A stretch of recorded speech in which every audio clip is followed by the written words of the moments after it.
तो कहीं letter war तो कहीं आरोप प्रत्यारोप की राजनीति। अब आम आदमी पार्टी के आरोपों से घिरे कांग्रेस नेता संदीप दीक्षित ने पलटवार किया। उन्होंने सीधे तौर पर कहा है कि अगर आम आदमी पार्टी इस तरह के आरोप लगा रही है कि मैंने भाजपा से पैसे लिए हैं तो यानी कि मैं एक अपराधी हूं। संदीप दीक्षित ने केजरीवाल पर निशाना साधा है। जिस तरीके से आरोप लगाए गए थे संदीप दीक्षित पर, उसको लेकर उन्होंने निशाना साधते हुए कहा है कि अगर वो कह रहे हैं कि मैंने भाजपा से पैसे लिए हैं तो उसका मतलब है कि मैं अपराधी हूं। कहता है कि आपने अगर लाखों करोड़ों रुपए कैश में लिया तो वो क्रिमिनल है। इसका मतलब है मैं कोई ना कोई अपराधी हूं, क्रिमिनल हूं, तो मुझ पे केस चलना चाहिए। और अगर आपके पास कोई सबूत नहीं है तो फिर आप माफी मांगिए और आपके ऊपर हर्जाना को भी आपको देना पड़ेगा और आप जेल भी जाइए। सीधा है, सिंपल है। या तो ये प्रूव करें कोर्ट में कि जो उन्होंने कहा वो उसके बाद तथ्य हैं, और इसीलिए मैं क्रिमिनल केस भी कर रहा हूं। और इस वक्त एक और अहम खबर आपको बता दें, नए साल का आज पहला दिन है, मोदी कैबिनेट की बैठक हो रही है। नए साल के पहले दिन मोदी कैबिनेट की बैठक है और इस बैठक में देश की जनता से जुड़े कई महत्वपूर्ण फैसले लिए जाने हैं। नए साल के पहले दिन मोदी कैबिनेट की बैठक है और इस बैठक में कई महत्वपूर्ण फैसले हो रहे हैं। कई महत्वपूर्ण फैसले होने हैं जिनकी जानकारी जल्दी मिलेगी। ये बैठक अभी जारी है।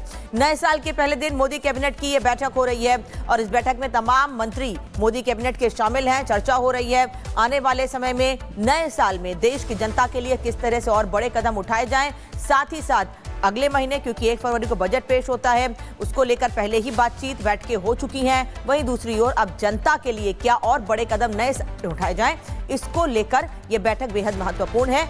दिल्ली को लेकर भी बड़ा ऐलान इस सुबह के 11 बज चुके हैं। तमाम बड़ी खबरों को लेकर हम हाजिर हैं और सबसे पहले बात अशरत के खंजर की करेंगे, जिससे परिवार का मर्डर हो गया। जी हां, खबर लखनऊ से है। उत्तर प्रदेश के लखनऊ में अरशद ने अपनी मां और 4 बहनों की निर्मम तरीके से हत्या कर दी।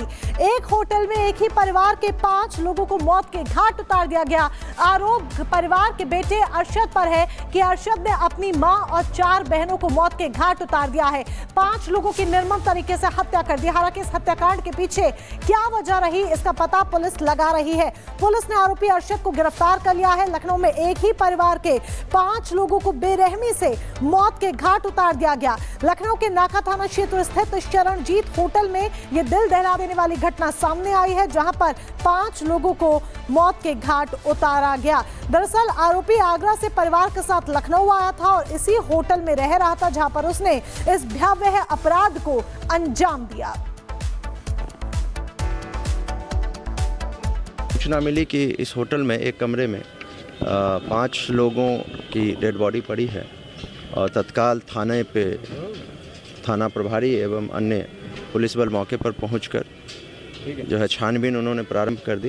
डेड बॉडी को कब्जे में लेकर पंचायतनामा और पोस्टमार्टम के लिए भेज दिया गया है।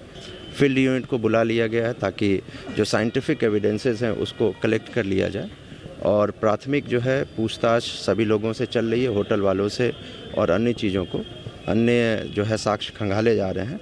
जल्द ही इसके बारे में विस्तृत आपको बता दिया। तो उत्तर प्रदेश की राजधानी लखनऊ में एक ही परिवार के 5 लोगों का मर्डर कर दिया गया है। लखनऊ के एक ही परिवार के 5 लोगों की हत्या का मामला सामने आ रहा है। पुलिस इस पूरे मामले की लगातार जांच कर रही है। इस मामले के बारे में आपको बता दें, दरअसल आरोपी ने होटल में इस वारदात को अंजाम दिया है। साथ ही अरशद ने अपनी मां और 4 बहनों की हत्या की है। अब पुलिस ये जानकारी हासिल कर रही है कि आखिर वजह क्या है हत्या की। पुलिस ने आरोपी अरशद को फिलहाल गिरफ्तार कर लिया है और उससे लगातार पूछताछ जारी है। हत्या की वजह जानने में पुलिस जुटी हुई है। लखनऊ की पुलिस अरशद से पूछताछ कर रही है कि उसने आखिर क्यों अपनी 4 बहनों की हत्या की। और आगे बढ़ते हुए रुख बड़ी खबर का, जहां महाराष्ट्र के जलगांव में हिंसक झड़प हो गई। 2 गुटों के बीच विवाद बढ़ गया और काफी ज्यादा विवाद पुलिस मौके पर पहुंची। महाराष्ट्र के जलगांव का यह मामला बताया जा रहा है। 2 गुटों में झड़प हुई थी और पत्थर भी चले, यानी कि यहां पर गुस्साए लोगों ने दुकान और गाड़ियों में आग लगा दी। हॉर्न बजाने को लेकर विवाद हुआ था, पत्थरबाजी हुई, आगजनी की घटना को भी अंजाम दिया गया। पुलिस ने 25 लोगों के खिलाफ मामला दर्ज कर लिया है। अब तक 10 लोगों को हिरासत में लिया गया है। बताया जा रहा है मंत्री गुलाबराव पाटिल के परिवार को लेकर गाड़ी ने हॉर्न बजाया, जिसको लेकर विवाद हुआ और विवाद के बाद 25 लोगों पर मामला दर्ज कर लिया गया है। 10 लोगों को हिरासत में ले लिया गया है। हिंसक झड़प भी हो गई। 2 तस्वीरें टीवी स्क्रीन पर आप देख रहे हैं। तो हिंसा की ये खबर, जहां दूसरी तस्वीर आप देख सकते हैं, आगजनी की घटना को अंजाम दिया गया, गाड़ियों में आग लगा दी गई और इसके अलावा पत्थरबाजी भी की गई, जिसके बाद पुलिस की टीम मौके पर पहुंची मामले को शांत कराने के लिए, कंट्रोल करने के लिए। तस्वीरें आप देख रहे हैं। और चलिए अब आगे बढ़ते हैं और बात करते हैं वक्फ के उस फर्जी दावे की जिसकी हवा बाबा ने निकाल दी है।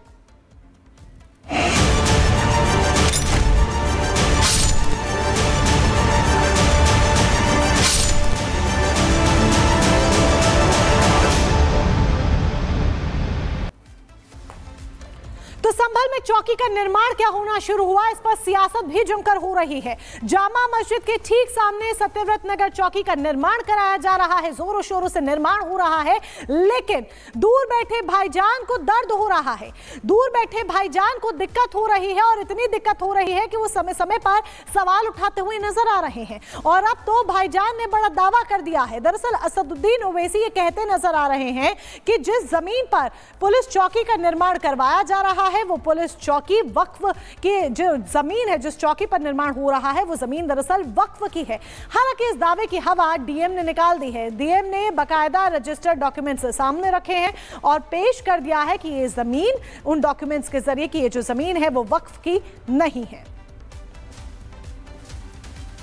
संभल को लेकर सियासत लगातार जारी है। अब पुलिस चौकी का निर्माण किया जा रहा है तो उसमें भी कुछ नेताओं को दिक्कत हो रही है। हम बात कर रहे हैं एआईएमआईएम के सांसद नेता असदुद्दीन ओवैसी की, जो पहले तो इस पर सवाल खड़े कर रहे थे, राजनीति कर रहे थे। जब इससे भी बात नहीं बनी तो जिस जमीन पर पुलिस चौकी बन रही है उसे वक्फ की ही बता दिया। लेकिन उनके इस दावे को ज्यादा देर नहीं हुई थी, डीएम ने उनके इन दावों की हवा निकाल दी। क्या कहा गया है डीएम की ओर से उनके दावों को लेकर, इस रिपोर्ट में देखिए।